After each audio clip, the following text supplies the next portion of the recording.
A labor of love project, Sweets from Our Kitchen, and a closer look at living healthy in America. All that and more is coming right up, and I hope you'll stay tuned.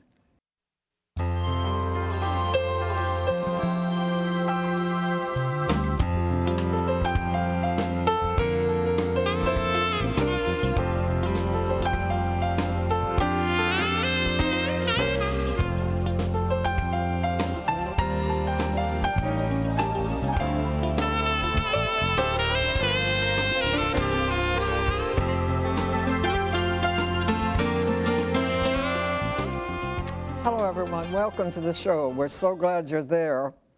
And today we'll learn about a wonderful organization that has a mass food distribution coming up. And in our kitchen, Judi Freeman and her creativity in the oven-baked goods that she produces. And we have more, but right now let's take a look at consumer news across the nation. The American Heart Association has just come up with some very interesting facts that, they say, can lower the risk of heart attack and stroke in women. Here's what they found out. A study reported by the American Heart Association indicates that women who consumed high amounts of antioxidant-containing foods had a 33% lower risk of heart attack and a 71% lower risk of stroke than women who ate few antioxidant-containing foods. Antioxidants are nutrients such as vitamins A, C, and E that are said to promote health at the cellular level of the body. They are reported to help strengthen the immune system and perhaps slow down the aging process as well. While some people get antioxidants from nutritional supplements, good sources of antioxidants also include tea, fruits, and vegetables. The highest concentrations are often found in the most deeply or brightly colored fruits and vegetables. However, if you are looking for vitamin A, try liver, egg yolk, or fortified milk. Mention vitamin C, and most people think citrus fruit and juices such as oranges and grapefruit, but you can find it in strawberries, kiwi, cantaloupe, green peppers as well. Vitamin E can be found in various nuts, seeds, whole grains, and fortified cereals. Well, parents who are planning to buy a puppy as a gift for their child or children might be interested to know there's just out on the market a new puppy care kit, and it's available. Here's some details on that subject. Adding a puppy to a family can be an exciting event. It can, however, also be a challenging one, particularly if it's the family's first dog. Fortunately, a new kit is available that helps teach children how to love and care for a dog, along with pointers for parents on how to determine if their family is really ready for a pet.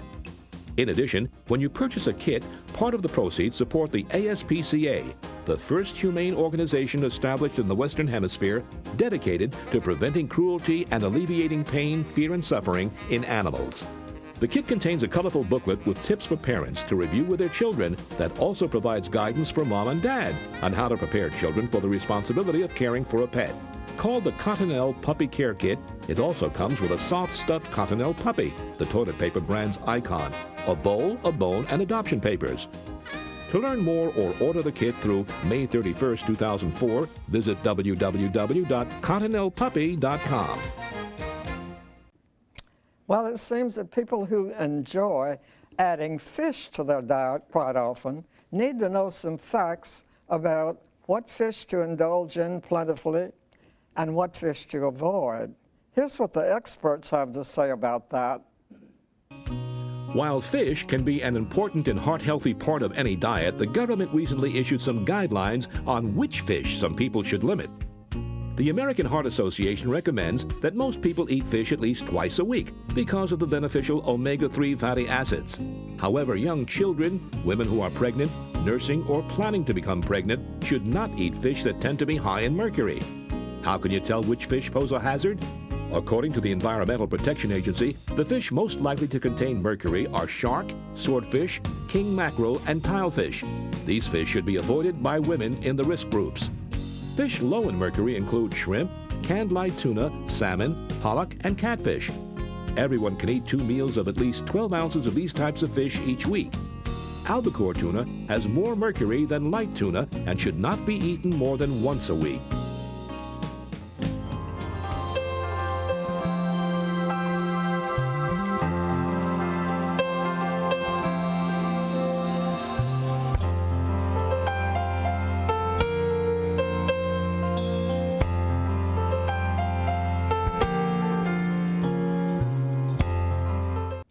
Welcome back.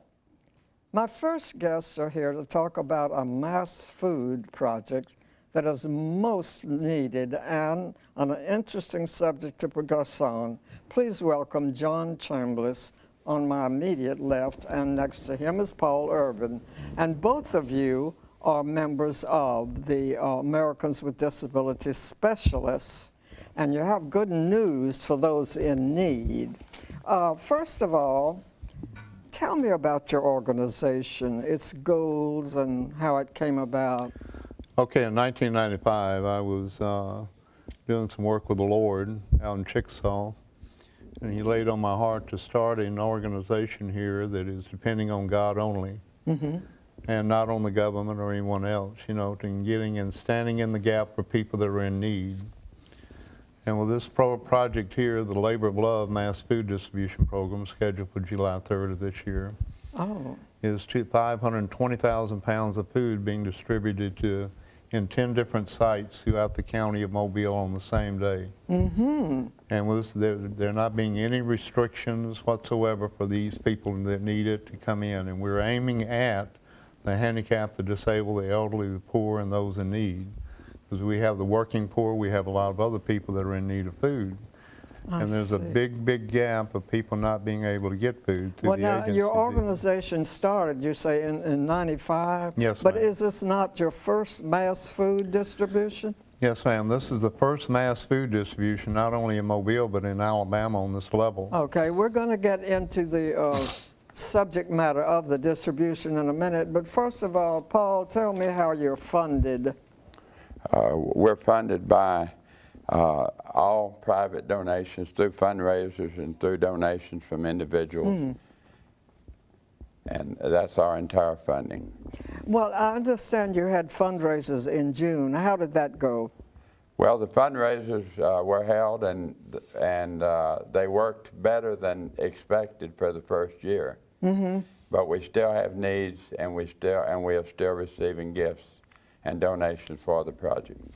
Okay, before we get into details, the churches are greatly involved. How actually are they involved? Yes, ma'am. Dot, the churches of the site areas that God has led me to, when He led me with this program to do it a year ago, He had wanted me to put it on holy ground. And what we have done, we have reached out to 10 different churches and 10 different denominations in Mobile County throughout the county, from Bala Battery on up to Mount Vernon and Central Nail, throughout Mobile, Pritchard, Saraland, everywhere, you know, in Tillman's Corner. And with it, these denominations are helping us with the sites and with volunteers, helping us, you know, bag the food up and also, you know, pass it out to people, along with passing out Bibles and witnessing to people and praying for people. Oh, well, you have quite a few sites. Now, we're going to put up a list of the sites where the mass food distribution is going to be as we talk. And there are about how many? I think 10 or so? We have 10 different sites throughout Mobile County. Actually, how do people find out about you? Can they just call you if they are needy people, or do they have to have somebody to back them up? They can call me at 661-3816 at any time. Yeah. And if we're not able to assist them, what we will do is refer them to an agency that would be able to assist them. And what we're doing with this Labor of Love program is passing out this food and opening our offices here, you know, and starting the services that we're going to be providing here for the ones and staying in the gap for the ones that are in need, such as food. Food right now is a primary goal. Okay. And hoping to open up 10 food shelters, you know, throughout the county within 6 months after we have this food, you know, distribution. Well, I understand you're very dependent on volunteers. So when we put the telephone number up for you, if you're one that's been looking for something to volunteer for, this is a very, very good cause. Well, let's get down to it. It's July the 3rd is your mass distribution date. Yes, ma'am. And the doors open at 9 o'clock. the volunteers, which we have the Boy Scouts also involved in this. Well, when we speak of volunteers, what kind of volunteers? Anyone that hadn't got anything to do and wants to go out and help somebody else. And this is the basic in going out and helping someone else achieve what their needs are. And it's love, you know, God's love, that because we're sharing God's love with everybody throughout the county. And, you know, just getting out and putting your problems and all aside and put them in the back of you and getting forward and looking forward and going out and helping people that are in need and looking at their needs and praying for them and helping them and showing them that there are other people in worse shape than you're in. Yes. You know, and showing them, you know, that this is a better way of being positive in the Lord and doing what God leads us to do than sitting around in a pity pot syndrome. Well, now, is this just in Mobile County, or is it a national? This right here started in Mobile County. I've done research on this particular project the last 10 years. And I'm not going to do anything unless the Lord leads me, and the Lord led me last July to get started on it. I knew that it was going to be coming, but I did not. Everything that I do is always based on God's timing and doing it. Okay, before we're just about out of time, we want to pop up very quickly the menu that you are offering to these needy people on the screen. And there it is. There it is. That's an awful lot of food. It really is. Yes, ma'am. It's approximately 52.5 pounds of food. Ooh, really? It's not a standard Okay, food distribution we're project. going to have to wind this up. I'm Yes, sorry, because I'm getting I'm getting this from the director. Yes, okay, ma'am. I'm sorry. But anyway, we wish you well. And if you will volunteer, call these people on the telephone. Thank you so much, and good luck with your project. Thank you, and God bless you. Okay. Thank you. We'll be back. Stay with us.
Well, if you like bananas, Judi Freeman has a real treat for you today from our kitchen.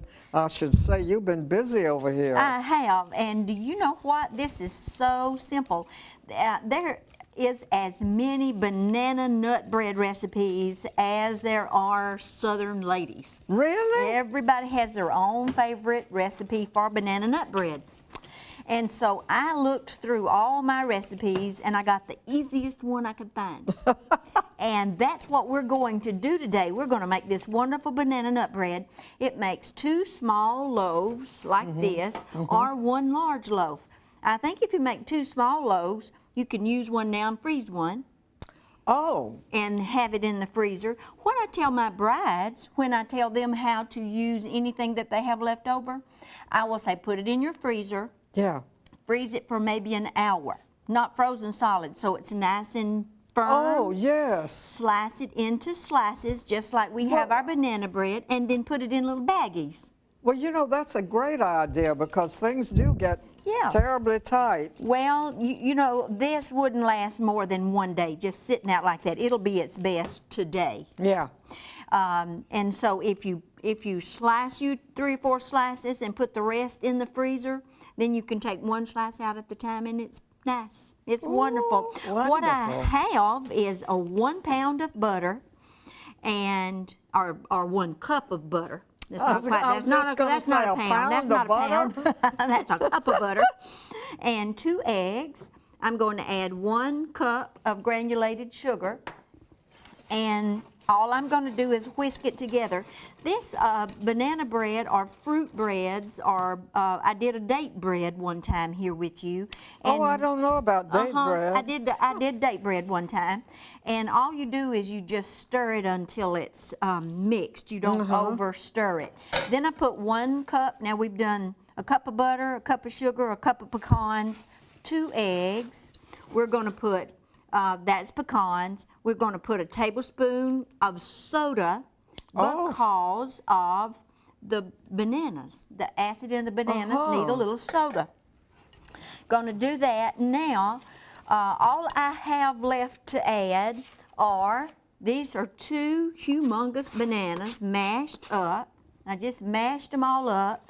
Going to stir. That's going to add moisture into this recipe. All right, now see, that's all I'm going to do with that. And then I want 1 cup of plain flour. And let me show you how to measure our flour.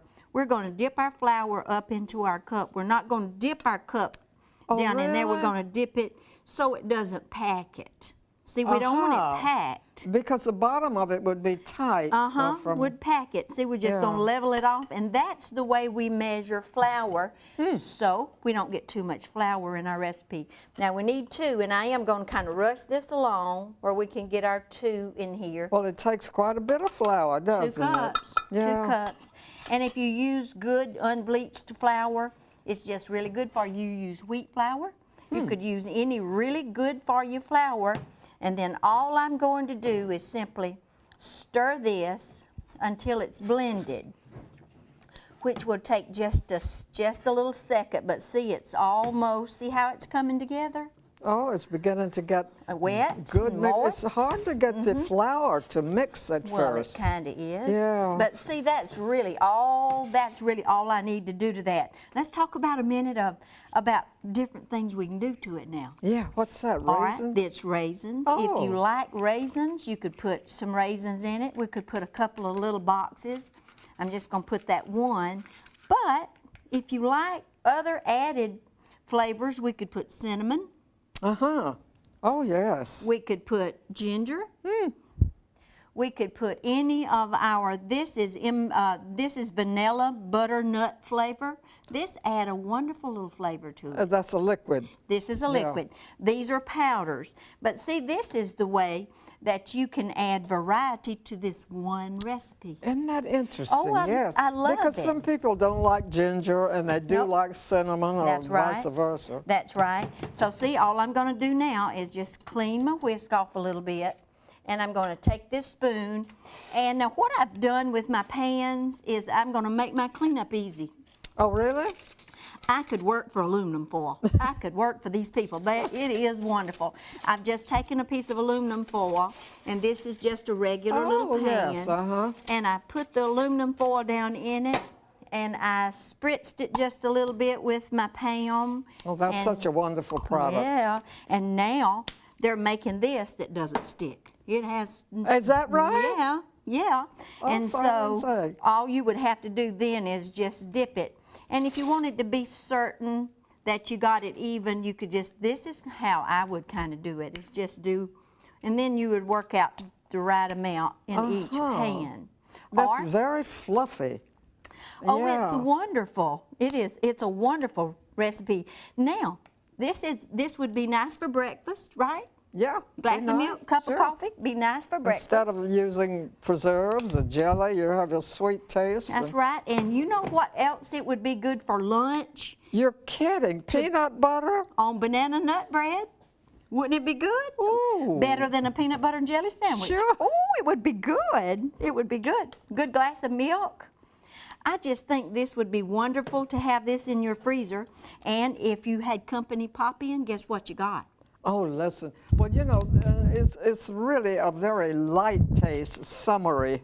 That's right. Yes. It is. It's not a heavy taste now, at all. Now, when you bake that, what oven temperature do you use? This is a bread type, so I go ahead and hit it with a 350-degree temperature. Yeah. For 2 pans like this, 45 minutes. 1 pan, an hour. Huh. So I would, you know, I turn all my recipes down for my cakes down to 325. Well, you have some here. I'm going to break a piece off And may I taste it? Yes, please do. Isn't that good? Oh, Good. yeah. Yeah, very Real good. Thank you so much. You are so welcome. I'll see you next time. Okay, you did it again. I did it again. We'll be back. Stay with us.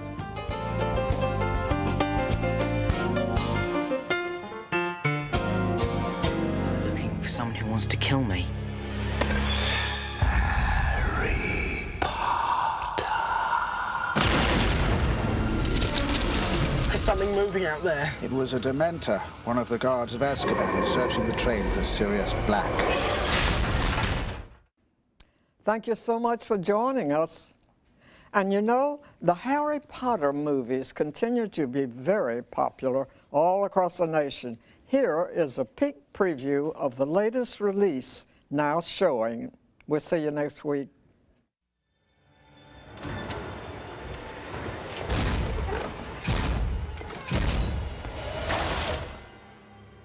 Turn to page 394.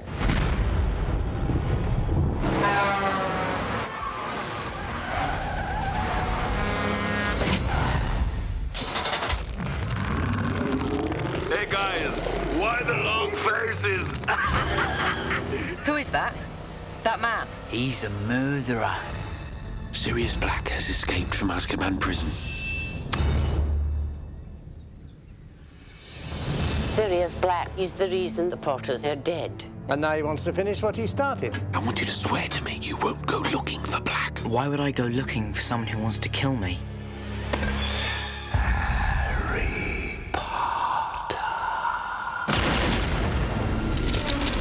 There's something moving out there. It was a Dementor, one of the guards of Azkaban, searching the train for Sirius Black. It is not in the nature of a Dementor to be forgiving.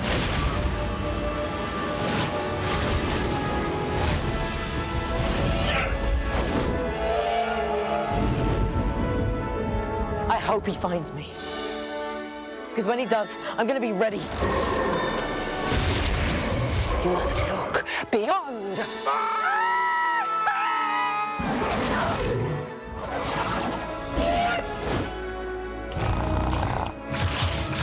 Filthy little mudblood. Foul and loathsome, evil little cockroach! Oh, that felt good.